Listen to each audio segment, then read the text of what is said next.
Alright, let's knit this super easy, super quick cozy for your cup or mug.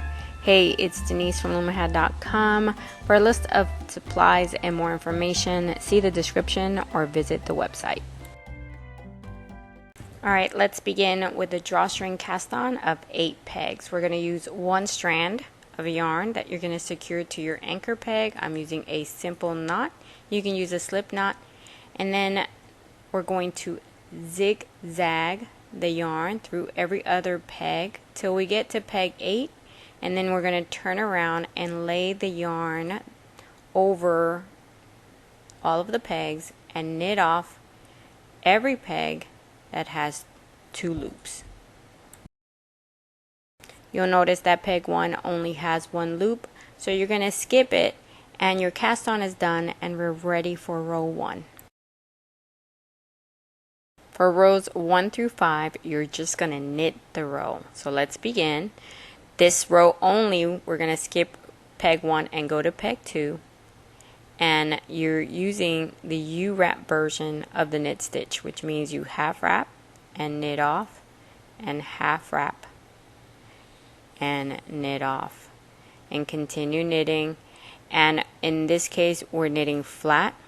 So when we get to peg number 8, which is right here, it looks a little funky. Don't worry about it. That's just for this first shot.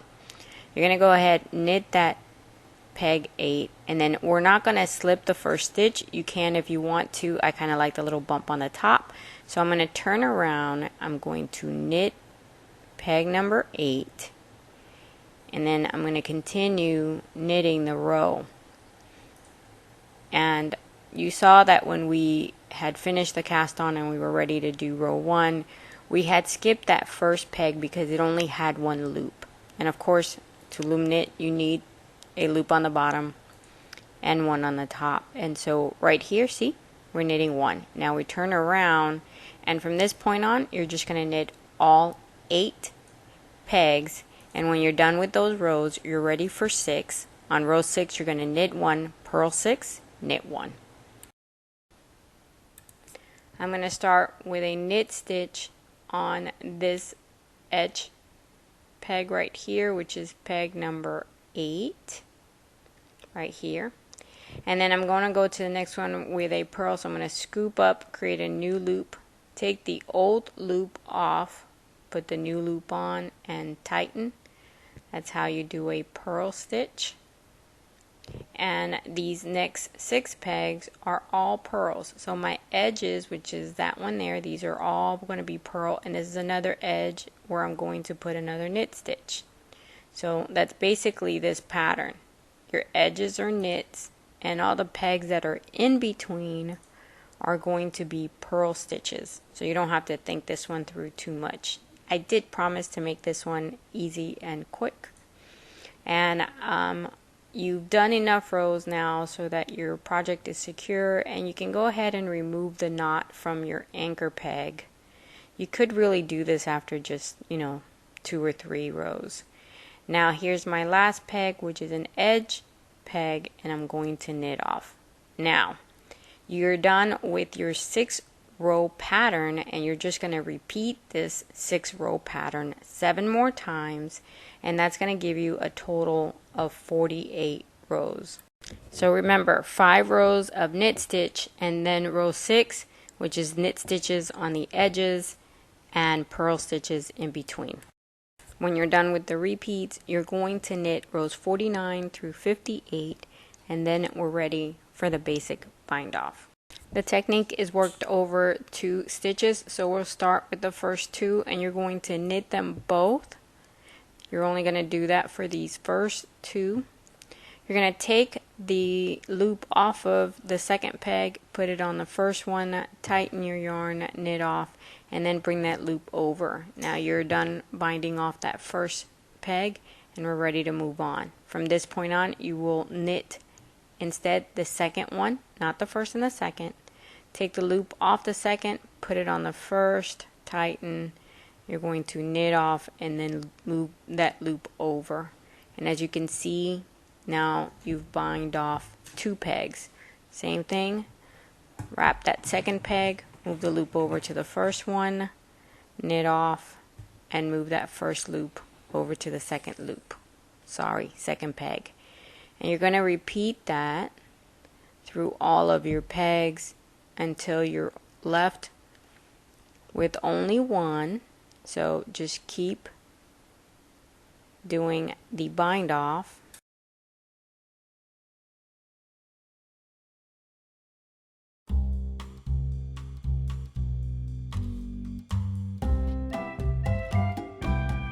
Doesn't this music remind you of like the 60s? Okay, so I wasn't around like in the 60s, but it reminds me of music from the 60s. Kinda cool in an odd way.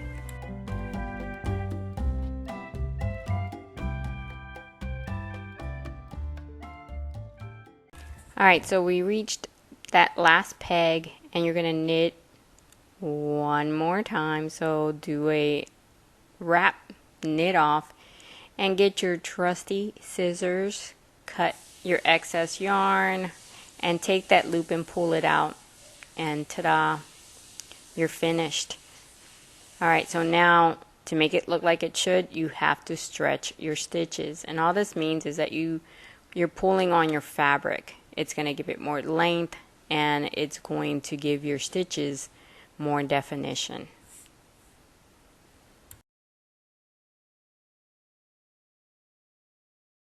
Now the correct side is this one, where you'll note that there are like little valleys in between. Now find the cast on and you're going to tighten those loose loops. Just pull on the drawstring and it's going to kind of curve. That's what you want. And take the knot off the edge of the working yarn if it's still there, and get a needle. We're going to thread this needle to sew this, and I prefer to use a metal needle, a blunt one. If you have one, use it. It's going to make things a lot easier. And we're going to feed that working yarn through these top loops. Again, this is your cast on. Because you did a drawstring cast on is why you can pull on your string this way. That's a hint to tell one from the other. And you want to create a loop, so I'm putting my index finger right here to keep the yarn from going in any other direction. And because this is cotton and it does tend to be a little odd, I went ahead and I made 2 loops. Kind of reinforces it and gives you more security.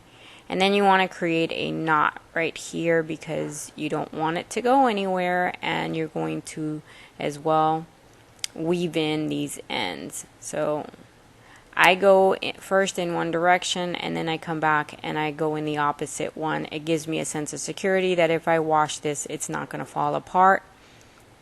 And then I weave it across. That's just me. You do your weave in as you see fit. Pull on the edge a little and cut it off, and that end is done. You need to do the same thing with your cast off, and this is going to give you a square edge, which is where I'm going to put my buttons. If you want to kind of curve it in and make it a little rounder, then just feed the working yarn through those top loops and pull on it, and that will kind of round off the edges. I kind of found that it looked a little bit better when it was rounded off, but I wanted to give you guys this option, which is for it to be squared off. And that's it. That's your cup cozy. You're done. I added some of these plain ones to one version, and to this one I added some decorative buttons. If you want to make it longer, you can add fringes to the bottom, and that'll give you a longer cozy without having to knit more. Well guys, I hope you like this project. I sure did. Thank you for watching. Please remember to share the video. That helps me a lot. And like, comment, and if you haven't already done so, subscribe. And remember that every day is a good day to love with your looms.